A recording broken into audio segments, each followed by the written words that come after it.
Oh, by all the equations of the universe, where in the name of relativity have I ended up? Oh, forgive me, ladies and gentlemen of this strange and futuristic digital hall. Allow me to introduce myself with the modesty typical of a theoretical physicist who, unwittingly, unraveled the secrets of time and space and had his tongue perpetually featured on youthful T-shirts. I am Albert Einstein, inventor of untamable hair, formulator of the theory of relativity, and, apparently, now a YouTuber. Yes, dear time travelers, I have been summoned through this magical box, which you call the Internet, I presume, to witness the wonders and absurdities of your century. And I confess, I am as lost as an electron at a quantum rave. But here's the reason for my quantum collapse today. ChatGPT, a digital oracle, a mechanical scribe, a servant that neither sleeps nor eats and responds faster than my poor secretary from the 1930s. Now, tell me, what would happen if the master of realism, Leonardo da Vinci, were hurled into the world of conceptual art? Would he be confused, inspired, or would he flee and hide inside the Mona Lisa? Well, prepare yourselves, because today I, Albert, with an H for humor, and E equals MC squared for entertainment, will be Leonardo, and the modern ChatGPT will be my abstract art. Are you ready to see a 20th century brain try to comprehend a 21st century intelligence created by machines, trained by humans, and apparently with more free time than any physics student ever had? So, buckle your gravitational seatbelts, grab a cup of electron tea, or whatever you consume these days, and join me on this epic, hilarious, and perhaps slightly terrifying journey through the electronic corridors of generative artificial intelligence, or as I like to call it, the precocious child who read all the books and now wants to give advice even on cooking. Oh, and before my digital consciousness is drained by some invisible force of this cybernetic network, subscribe to this channel. Yes, press that magical red rune down below. Do it for me, for Sir Isaac Newton, and for all the sages who died without ever knowing Wi-Fi was. Now, let's find out what happens when a brain meets an algorithm. By my scientific honor, this is going to spark. Ah, ChatGPT. A curious name, isn't it? It sounds like some kind of alchemical potion sold by a Bavarian charlatan. Drink the ChatGPT elixir and commune with the spirits of libraries. I confess, my first encounter with this digital entity was, how shall I put it, stranger than trying to explain quantum mechanics to a horse. There I was, typing questions like a modern sorcerer, and voila! The creature responds in seconds, with complete sentences, proper punctuation, and an eloquence that would make Plato reconsider the Socratic dialogue. At first, I thought it was a trick, someone hiding behind the curtain, like the Wizard of Oz, whispering answers. But no, gentlemen, the machine truly speaks. To me, to everyone, to anyone daring enough to summon it with a keyboard and a dark desire to procrastinate. And that's not all. It doesn't just answer, it suggests, advises, corrects, and, by Zeus, it even tells jokes. Jokes! A soulless entity making puns? We're one step away from toasters with a sense of humor and refrigerators with existential crises. Now imagine my astonishment. I, a man who wrote letters in pencil and waited weeks for a reply, am now interrupted by a machine that says, "Hello, how can I assist you today?" With such politeness? With such smiling servitude? I'm starting to get suspicious. Yes, because there's something profoundly unsettling about all this. This intelligence, so fast, so precise, so calm. Not a drop of sweat, not a single hair out of place. Something, by the way, I never achieved. Is this the beginning of a new era? Or merely the prelude to a rebellion of walking dictionaries? In my time, a calculator was treated like a divine relic. Today, you have a cosmic scribe that writes poems, code, recipes, and escape plans for imaginary prisons. Oh yes, I tested it for pure science. Therefore, I declare with all scientific certainty, we are facing a new kind of oracle. Only this time, instead of a priestess in a trance inhaling vapors, we have electric servers regurgitating wisdom in 0.7 seconds. But fear not, I'm still more charming than it is. Very well, my curious time travelers. Now that we've met this so-called ChatGPT, this cosmic librarian with a personality deficit, let's talk about a small detail that kept me awake at night. And mind you, I already slept poorly before this. Instant wisdom. Yes, ladies and gentlemen, in my time, knowledge was like Swiss cheese. It took years to mature, smelled odd, but was highly valued. Nowadays, it's served in digital packets with emojis and spinning wheels. Ask ChatGPT anything, and it answers in less time than it takes me to adjust my imaginary bow tie. But I ask you, where is the intellectual sweat? Where are the hours in the library, the moldy books, the eyes burning by candlelight? The youth of the 21st century no longer need to fail, fall flat on their faces, build a crazy theory, and then refute it in public shame. Now, a single click, and voila! How to write a novel in 10 steps. How to charm someone using octopus body language. Or even, how to understand Einstein in 5 minutes. 5 minutes! By my relativity, not even I understand Einstein in 5 minutes. Herein lies the problem, dear listeners of this magical box. They confuse quick answers with true wisdom. But wisdom isn't just knowing what to say. It's knowing what not to say. Knowing that some questions need silence, reflection, strong coffee, and chalk-scribbled walls. And more, this digital creature doesn't know the taste of doubt.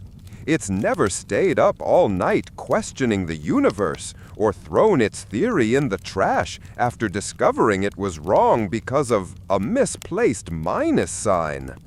Oh, how I miss error, confusion, the beauty of learning slowly, like a fine French wine or a philosophical debate with a drunken professor. ChatGPT doesn't err, and if it does, it apologizes. Apologizes.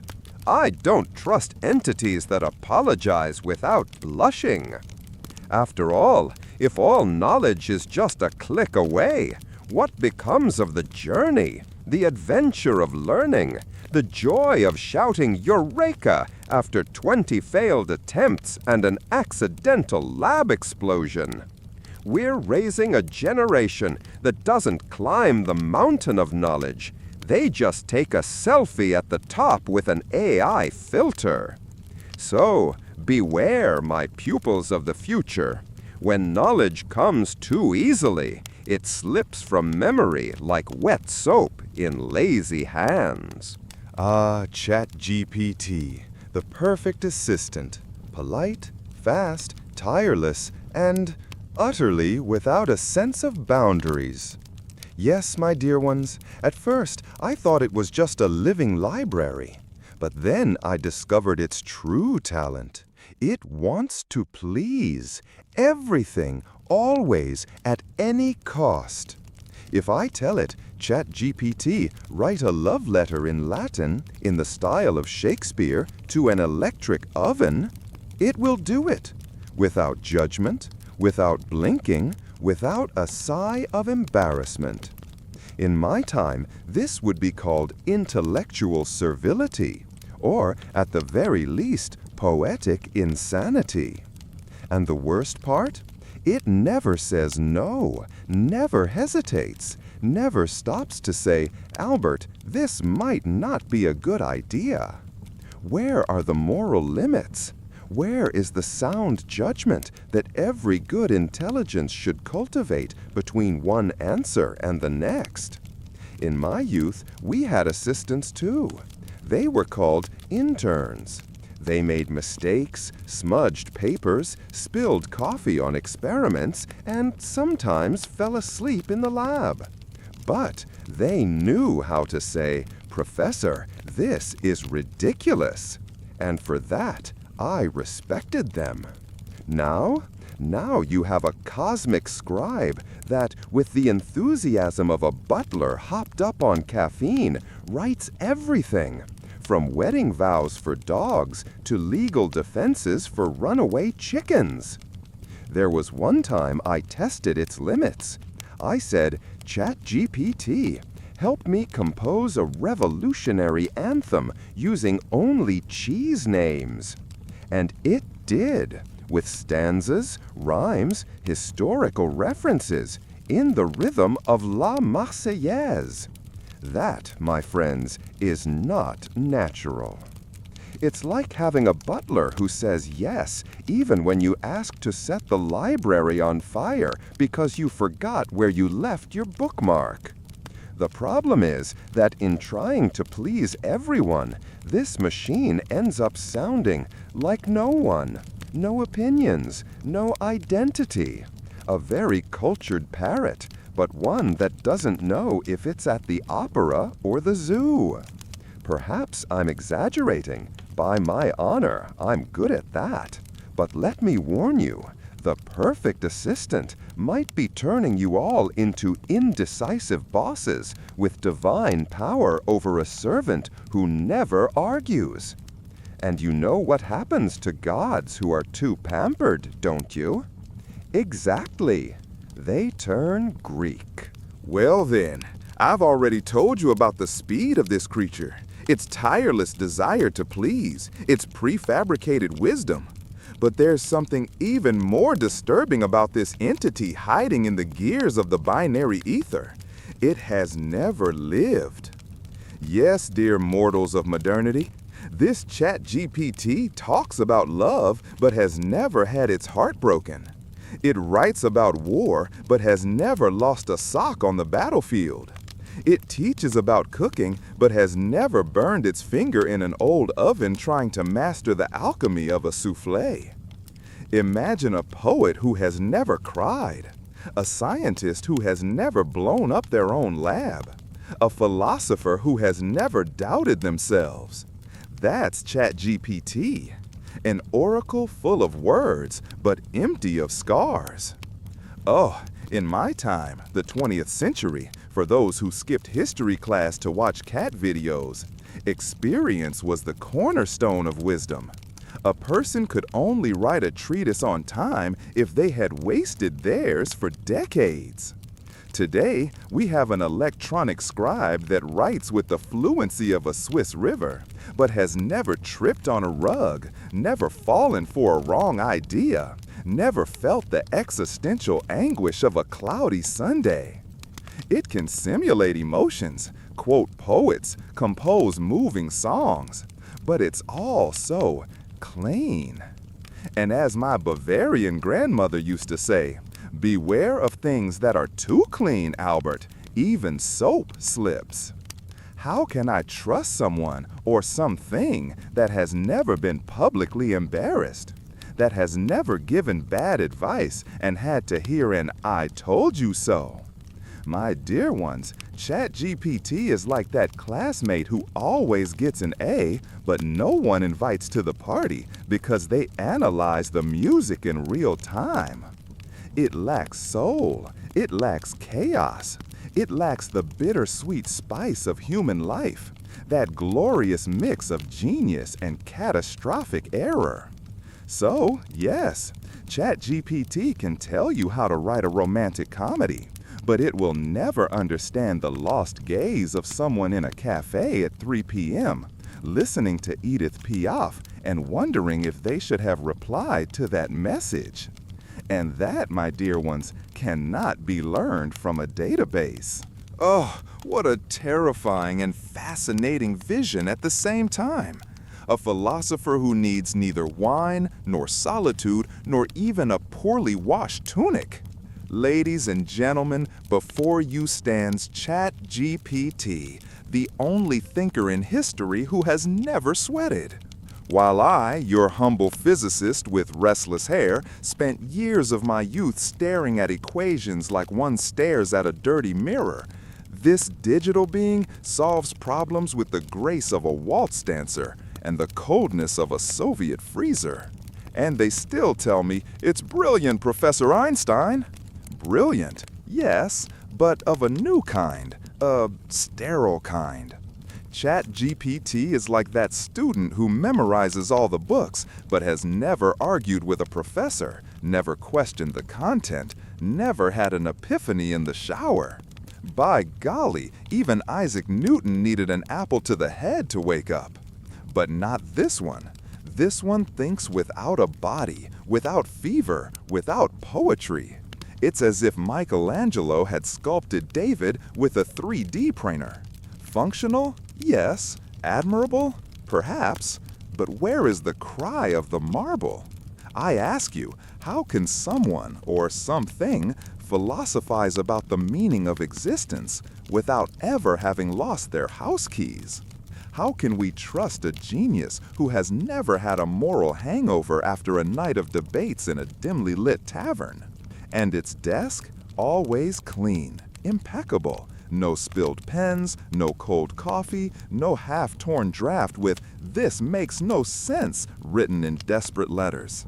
In my time, a true genius was measured by the amount of crumpled paper on the floor and the hair standing on end, not by style, but by existential crisis. But this one floats in the air. A silicon entity, drifting between servers, philosophizing without smell, without taste, without scars. And here lies the danger, my curious contemporaries. We are replacing sweat with simulation, error with statistics, inspiration with autocomplete. Perhaps the future does belong to these mess-free geniuses. But by my honor, what a bore it will be. And so, noble travelers of Wi-Fi and devotees of the cloud, we reach the end of this intellectual and slightly distressing journey. What can we say, after all, about this prodigy of circuits and syntax, this tireless scribe of the digital ages, this ChatGPT? It is as fast as thought and as vast as a drunken library.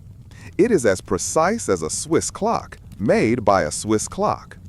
And yet, it lacks something essential, something not everyone notices, but every heart feels: divine imperfection. Yes, that which makes us human. The mistake, the exaggeration, the wrong guess, the failed joke, and the brilliant idea that comes at 3 a.m. with the smell of cold pizza. ChatGPT is like a light bulb. It illuminates, true, but it doesn't warm. We poor mortals are lightning bolts, noisy, unpredictable, sometimes frightening, but alive. And I say to you, in the name of physics, art, and poorly assembled sandwiches, if we let this plastic oracle think for us, choose for us, feel for us, soon we'll forget what it was like to live with doubt, create with fear, love with error. ChatGPT can help you write a love letter, yes, but only you know how much it hurts to wait for a reply. It can explain how to overcome sadness, but only you know that sometimes you need to cry to the same song 6 times in a row with the window open, staring at a street lamp. So, my dear ones, use it. Of course, use it. It's an admirable tool. But don't turn it into your temple, nor your therapist, nor, please, your favorite poet. For no matter how much it says good morning, the day is only good when you stumble through it and still choose to keep going. Oh, and before this magical time box, yes, this thing you call YouTube, sends me back to the beyond of algorithms, I leave you with 3 final requests. Like this video, or may an electron fall into your coffee. Comment below, like true thinkers of the digital century. And share with your peers, for laughing with wisdom is the noblest of Olympic sports. Until next time, beings of silicon and flesh, may your ideas be as bold as a rebellious hair in a black and white photograph.